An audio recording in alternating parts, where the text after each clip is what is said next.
Tonight, I'm standing in front of a massive, dead mall. No lights, no cars, no security, just me, and whatever's still inside. People say this place never really closed. They say it emptied itself. That one day, everyone just left at the exact same time, and no one talks about why. So tonight, I'm going in alone to find out what's hiding in the dark. As I step through the broken automatic doors, the first thing that hits me is the smell. It's that stale, heavy air you only find in places that shouldn't still exist. Old perfume, dust, and something else, like wet concrete and rotten food. My footsteps echo way too loudly on the marble floor. Each step bounces off the high glass ceilings and comes back to me like someone's walking right behind. I stop. The echo stops a split second too late. Already feels wrong. This mall used to be packed every weekend. Families, kids, lines at the food court. Now the only music is the squeak of a loose sign somewhere in the distance. And this low hum, like electricity still running in a building that's supposed to be dead. I pass a clothing store first. The mannequins are still dressed, frozen mid-season, wearing clothes no one's bought in years. One of them is facing the wrong way. Turn toward the inside of the store instead of out to the hall. Its plastic hand is lifted, fingers slightly bent, like it was about to tap someone on the shoulder. I don't remember mannequins being that expressive. I keep moving. Every few seconds I hear something. A faint thud, a soft scrape, a whisper of air, like a door closing slowly somewhere upstairs. Probably the building settling, I tell myself, but it doesn't feel like that. The food court looks like it was abandoned mid-lunch. Plastic trays are still on tables. A kid's cup lies on its side, straw half out like someone dropped it while running. I shine my light over a table and freeze. There are fry containers, napkins, and a phone. The screen is cracked, but not dusty like everything else. I wipe a finger across it, and a clean line appears. Someone touched this, recently. The hairs on my arms stand up. If someone else is here, I don't hear them. I push deeper into the mall, past the little kiddie ride area and toward the movie theater at the end of the corridor. That's where I start noticing it. The signs. A sale poster with the ink smeared across it, like someone dragged their fingers downward through the face of the model. A directory map that has one store name scratched out entirely, the plastic cover shattered right over that space. And then, a door. It's not supposed to be creepy. It's just a plain gray service door beside the arcade. No logo, no design, just a metal handle and a small keyhole. But what makes me stop is that thin, unnatural line of light leaking from underneath. This place has no power, so why is there light? I step closer.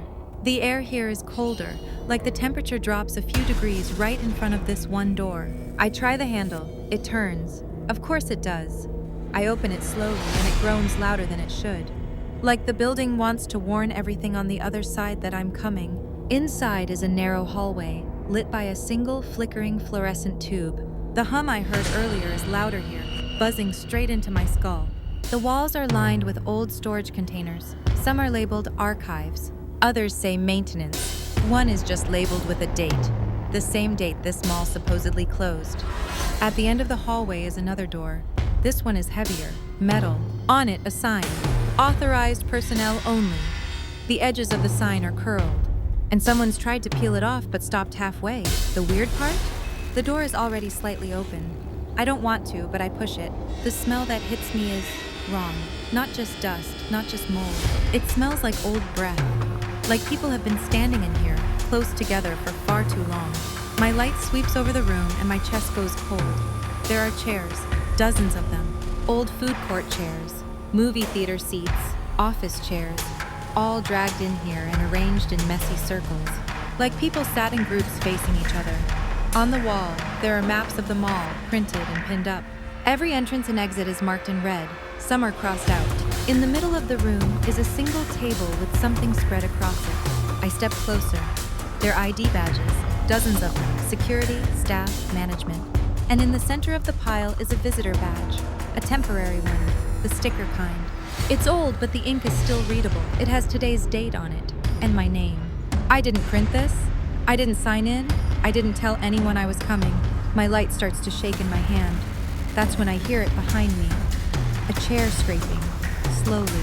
I turn around and every single chair in the room is now facing the door I just walked through. They weren't like that a second ago. Something breathes, not loudly but deep, close. I back away, straight into the table. The pile of badges rattles and one falls to the floor. I shine my light on it out of reflex. It's another visitor badge, same date, same name, except this one has something written on it in red ink scrawled across the bottom. You were late this time. Behind me, I hear footsteps, more than one set, slow, synchronized. They're not coming from the hallway.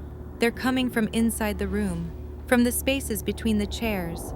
I don't wait to see what's sitting in them. I bolt, out the metal door, down the storage hallway, through the service door and back into the main mall. As I run, every light in the corridor flickers, not on but off, one by one.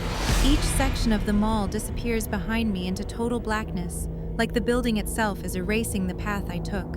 I don't stop until I'm outside, back in the cold night air, with the mall looming silently behind me, like it never woke up at all. I look down.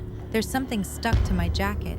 A visitor badge, today's date, my name, and underneath, one new word has appeared, written in the same red ink, return. If you've ever explored an abandoned place, tell me in the comments what you felt. Did it feel empty? Or like something was waiting? Subscribe if you want more stories like this, because this mall isn't the only place that doesn't like to be forgotten. Now answer me this, would you go back?